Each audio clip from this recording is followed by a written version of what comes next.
અને આ પોર્સિલિન ટાઇલ જે છે કે સિરામિક ટાઇલ્સ, એમાં BI-B group, BI-A group, BI-C 3 પ્રકારની ટાઇલ્સ હોય. એટલે કે જે સિરામિક ટાઇલ્સ છે એ ત્યાં જાય ને તો ત્યાંનું વેધર પ્રમાણે એને બેન્ડિંગના ઇસ્યુ આવતા હોય, કર્વેચરના ઇસ્યુ આવતા હોય.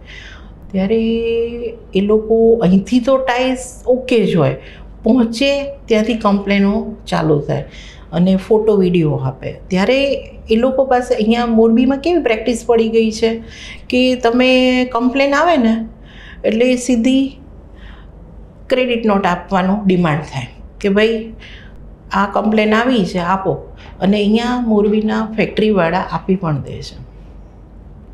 એક ના હોવું જોઈએ.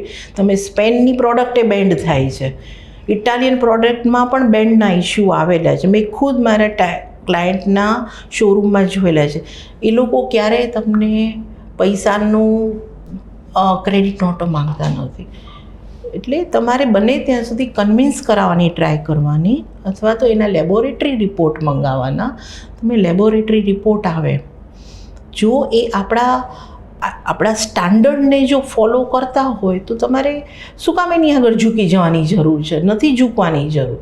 તમે ઇન્ટરનેશનલ માર્કેટમાં એવું ના માનો કે તમારે એની બધી જ વાત એગ્રી કરવાની છે.